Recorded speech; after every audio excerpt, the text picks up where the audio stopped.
حدیث پاک میں ہے ہمارے آقا علیہ السلام کی آمد سے 1000 سال پہلے نبی علیہ السلام کا میلاد منایا گیا اور آقا علیہ السلام کا ذکر خیر ہوا۔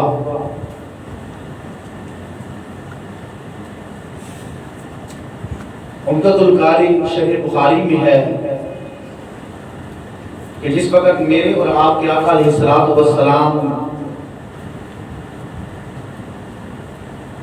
مکہ شریف چھوڑ کر مدینہ منورہ تشریف لائے،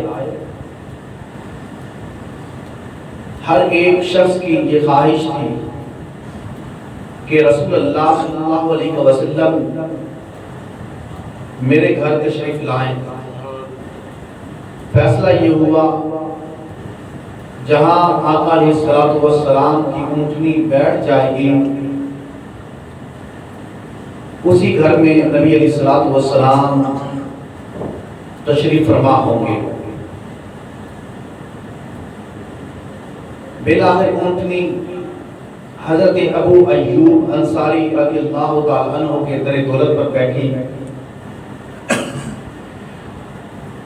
عمدۃ القاری شرح بخاری میں ہے جس وقت اونٹنی بیٹھ گئی، ایک شخص جس کا نام جعفر تھا، اس کی یہ خواہش تھی کہ رسول اللہ صلی اللہ علیہ وسلم میرے گھر میں تشریف لے چلیں۔ اس نے پاؤں کی ٹھوکر سے اونٹنی کو اٹھانا چاہا۔ حضرت ابو ایوب انصاری رضی اللہ تعالیٰ عنہ فرمانے لگے لولا الاسلام لضربتک بالسیف، اگر مجھے اسلام نہ روکتا تو میں تجھے تلوار سے مارتا، کہ اللہ کے رسول اسلام کی اونٹنی ہے اور تو اس کو اٹھا رہا ہے۔ پھر اس چیز پر بحث کرتے ہوئے کہ رسول اللہ صلی اللہ علیہ وسلم کی اونٹنی حضرت ابو ایوب انصاری کے ہی گھر میں کیوں بیٹھی؟ امام بدر الدین عینی رحمۃ اللہ علیہ فرماتی ہیں اس کے پیچھے ایک پورا فلسفہ ہے کہ جس وقت آقا اسلام دنیا میں تشریف نہیں لائے تھے، نبی کریم علیہ السلام کی آمد سے 1000 سال پہلے یمن کا بادشاہ توبہ وہ اپنے اس وقت کے 400 علماء کرام کے ساتھ مکہ شریف حاضر ہوا۔ کچھ عرصہ وہاں رہنے کے بعد پھر وہ یثرب کے مقام پر پہنچا جس کو آج ہم مدینہ منورہ کہتے ہیں۔ اس وقت تو کیونکہ وہ یثرب ہی کہا جاتا تھا اور یثرب کا معنی ہے بیماریوں کا گڑھ۔ وہاں جب پہنچے تو وہ جو 400 علماء کرام تھے انہوں نے آپس میں مشورہ کیا۔ مشورہ کرنے کے بعد انہوں نے یہ فیصلہ کر کے طب اول جو بادشاہ تھا یمن کا اس کو کہا کہ اب ہم یہاں رہیں گے، تیرے ساتھ واپس یمن نہیں جائیں گے۔ طبا نے پوچھا کیوں؟ سألہم عن صدق ذلک، تمہارے یہاں رہنے کی وجہ کیا ہے؟ اس میں راز کیا پوچھتا ہے؟ آئے تھے میرے ساتھ، مکہ کا سفر کیا، اور مکہ شریف سے جب ہم یثرب کے مقام پر پہنچے تو تم یہاں کہتے ہو ہمیں رہنا ہے، واپس یمن نہیں جانا۔ تو ان 400 علماء کرام نے کہا کہ نجد فی کتبنا نبیا اسمہ احمد، ہم نے کتابوں میں پڑھا ہے اپنی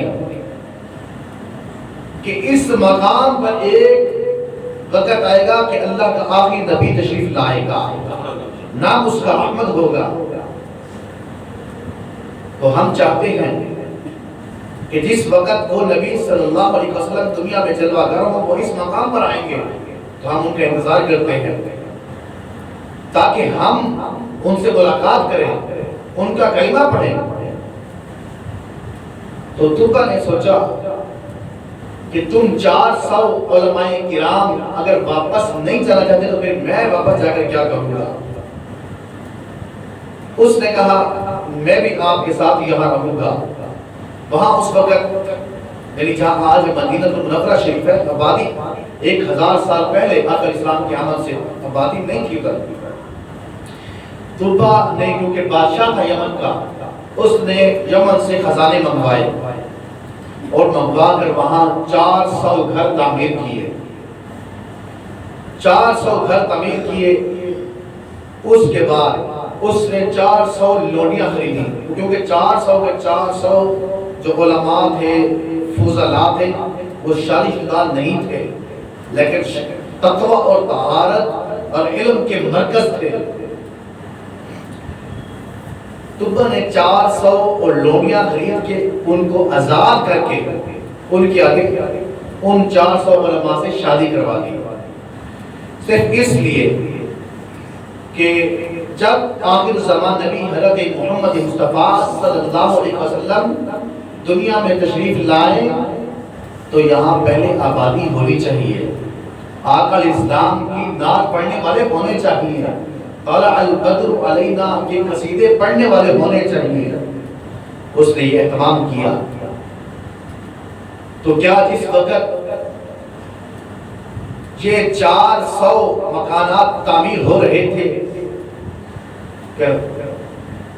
اس وقت کا دل میں یہ خیال نہیں تھا یہ ہم مکان کس لیے تعمیر کر رہے ہیں؟ نبی کریم اسلام کے میلاد کی خاطر، حضور کی ولادت کی خاطر، کہ انہوں نے اس جگہ تشریف لانا ہے۔ اور پھر جب شادیاں ان کی کروائی گئی، کس بنیاد پر؟ کہ یہاں آبادی ہونی چاہیے، جس وقت اللہ کے رسول جلوہ گر ہو یہاں آبادی ہونی چاہیے، آپ کا استقبال کرنے والے لوگ ہونے چاہیے۔ اور پھر اتنا ہی نہیں، امام بحث کرتے ہوئے آگے لکھتے ہیں کہ طبا نے ایک خط لکھا رسول اکرم صلی اللہ علیہ وسلم کے نام، اس سوچ پر ہو سکتا ہے ہم نہ رہے، ہماری اولاد پھر اولاد نہ رہے، اس کی اولاد، اگر اس کی اولاد نہ رہے تو آگے نسل در نسل یہ خط چلتا جائے، کاش یہ خط رسول اللہ تک پہنچ جائے۔ اس نے خط لکھا، لکھنے کے بعد اس وقت یعنی جب نبی پاک دنیا میں تشریف نہیں لائے تھے 1000 سال پہلے،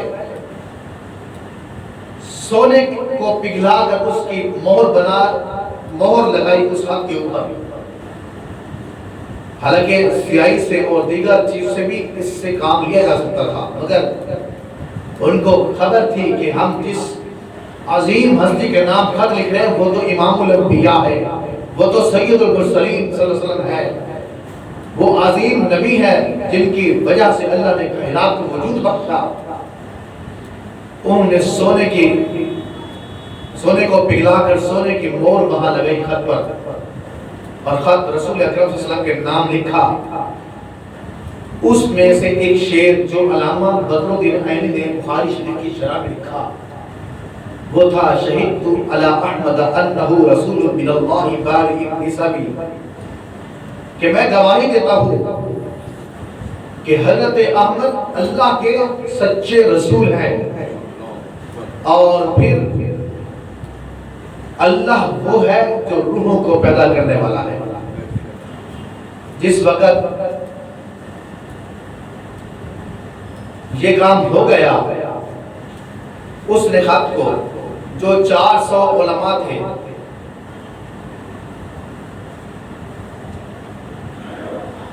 جس وقت وہ 400 علماء میں سے جو سب سے بڑا عالم دین تھا اس کو خط تھما دیا۔ وقت گزرتا گیا، وہ فوت ہو گئے، دنیا سے چلے گئے۔ وہ خط ان کی نسل میں نسل در نسل منتقل ہوتا رہا۔ اب جس وقت رسول اللہ مکہ شریف کو چھوڑ کر مدینہ شریف تشریف لائے اور آقا الاسلام کی اونٹنی حضرت ابو ایوب انصاری کے گھر بیٹھی، اور یہاں یہ بتاتا چلو جو اس وقت طبا نے مکان تیار کیے تھے 400، ان میں سے ایک مکان تھا جس کو 2 منزلہ تعمیر کیا تھا، باقی سارے کے سارے ایک ہی منزلہ تھے۔ اور 2 منزلہ مکان وہ حضرت ابو ایوب انصاری رضی اللہ عنہ کے قسمت میں آیا، وہ وہاں رہے اس وقت جب آقا علیہ السلام کی موٹری وہاں تشریف فرما ہو گئی۔